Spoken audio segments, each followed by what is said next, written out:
అడ్డమైన కుక్కలతో చేరి నీ బుద్ధి కూడా మందగించిందా? దొంగ గోడెక్కి దూకి లోపలికొచ్చి దోచుకెళ్తుంటే తోకాడిస్తూ చూస్తూ కూర్చున్నావా? కుక్కని. ఆయన ఎవరు? వాళ్ళ నాన్న కాదు, మా అమ్మ మొగుడు. చెప్పుకోవడానికి సిగ్గుగా ఉంది సార్. అబ్బెబ్బెబ్బెబ్బెబ్బె కొద్ది కూడా బాధ్యత లేని మనుషులు సార్. వాళ్ళు అజాగ్రత్తలు వాళ్ళుండి అయిపోయా మీకు రిపోర్ట్ చేశారు. మీ టైం అంతా వేస్ట్ చేశారు సార్. వీళ్ళ మీరే కాదు సార్, ఆ హోమ్ మినిస్టర్ కూడా కాపాడాడు. సార్ వీళ్ళ తరపు నేను సారీ చెప్తున్నాను, మీరు బయలుదేరండి ప్లీజ్. బయలుదేరా.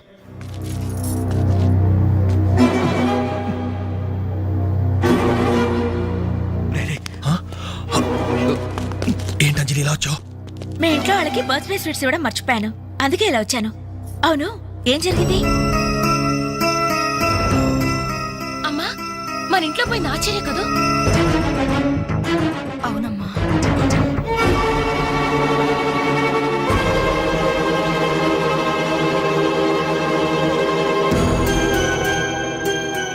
ఏమండి, అది పెట్టుకున్న బుట్టలు మనమేనండి.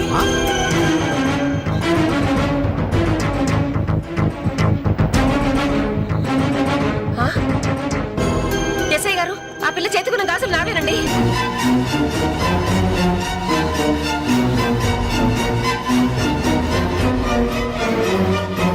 ఇంకే, మన ఇంట్లో మాయమైన 2000 కూడా ఇదిగో ఈ మహాతల్లి దగ్గరికే చేరుంటాయి.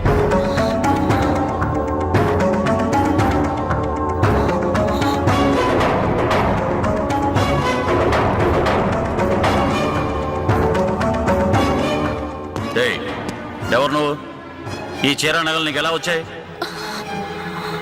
మాట్లాడమే.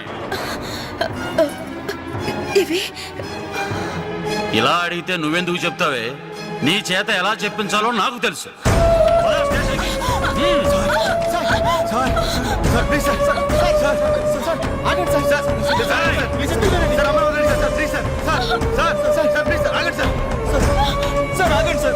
ఇందులో అమ్మాయి తప్పేం లేదు.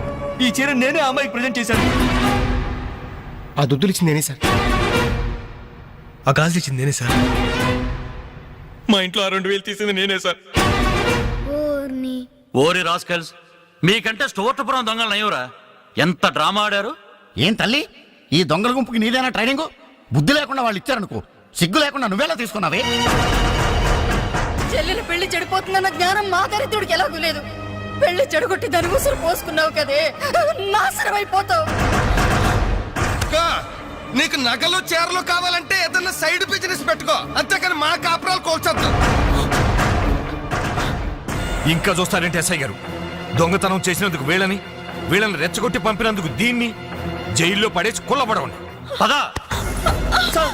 వద్దు సార్, ఆ అమ్మాయి నేను చెయ్యొద్దు. మా తప్పుడు మేము ఒప్పుకుంటున్నాం. కావాలంటే మమ్మల్ని కొట్టండి, చంపండి. అంజలిని మాత్రం ఎలాంటి మేము భరించలేము. Shut up. మీ సానుభూతి నాకు అక్కర్లేదు. నేను అడిగానా? మిమ్మల్ని నేను అడిగానా? కట్టుకోవడానికి చీరలేదు, పెట్టుకోవడానికి కమ్మలు గాజులు లేవు, కనీసం కేక్ కొనుక్కోవడానికి డబ్బులు లేవా నేను అడిగానా? మేము దొంగిలించామని చెప్పుకోవడానికి మీకు సిగ్గులేదు? ఇలా దొంగిలించి గిఫ్ట్లు ఇచ్చే బదులు మీరు సొంతంగా కష్టపడి సంపాదించిన దాంతో ఒక్క బొకే వద్దు, కనీసం ఒక్క చాక్లెట్ ఏమి వద్దు, నేరుగా వచ్చి మనస్ఫూర్తిగా హ్యాపీ బర్త్డే అని చెప్పుంటే నేను ఎంతో సంతోషపడేదాన్ని. అది వదిలేసి నడి బజార్లో నా ఒంటి మీద బట్టలు లాగేసి నగ్నంగా నిలబెట్టినందుగా నన్ను అవమానించారు. చాలు, ఈ అవమానాలు చాలు. తెరిచిన కానుకలు దాచుకుంటుంటే నా ఒంటి మీద తేళ్లు జరలు పాకినట్టుంది, నిలువున నిప్పుల్లో కాలిపోతున్నట్టుంది. వద్దు, నాకేమీ వద్దు. మీ వస్తువులు మీరే తీసుకోండి.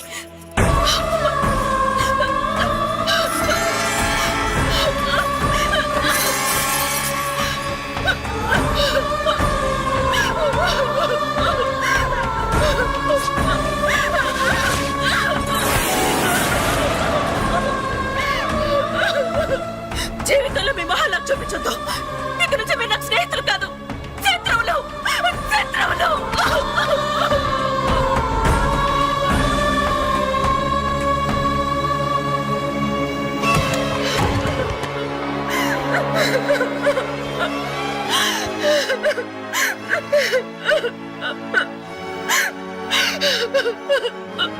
అంజలి, ఆగు, లోపలికి రావద్దు. ఇంత జరిగినా మళ్ళీ నా ఇంటికి రావడానికి నీకు సిగ్గులేదు? నీకే చెప్పేది, మర్యాదగా వెళ్ళిపో. పోలీసులకు ఫోన్ చేస్తాను. I love you.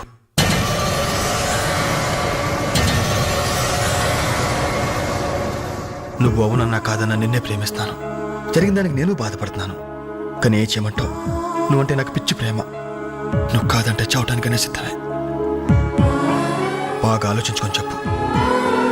నీ సమాధానం కోసం ఎదురు చూస్తుంటాను.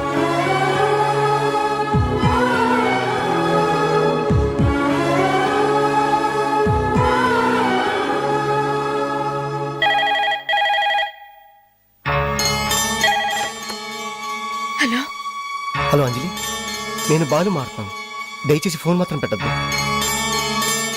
నేను చేసిన పనికి నా మీద నీకు కోపంగా ఉంది కదా? నేను ఎందుకు అలా చేశాను నీకు తెలుసా?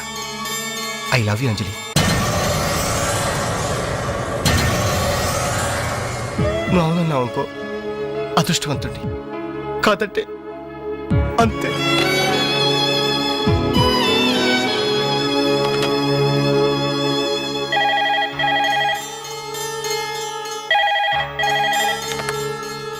హలో అంజలి, నేను వేణుని మాట్లాడుతున్నాను. ఎదురుగుండా వచ్చి మాట్లాడేంత ధైర్యం నాకు లేదు. అందుకే ఫోన్ చేశాను. ఐ లవ్ యూ అంజలి.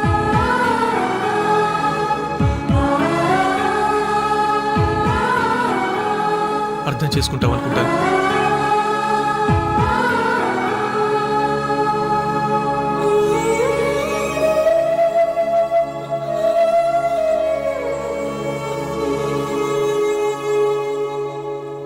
అక్క, వెంకట్ నీకు లెటర్ ఇమ్మన్నాడు. క్షమించంజలి, మన స్నేహం మొదలైనప్పటి నుండి నీ మీదే నా ఆశ, ధ్యాస, కలలు, కవిత్వాలు. Really I love you. నువ్వు కాదంటే ఈ ప్రాణం, ఈ జీవితం, ఈ ప్రపంచం నాకు ఏది వద్దు. నీ వెంకట్.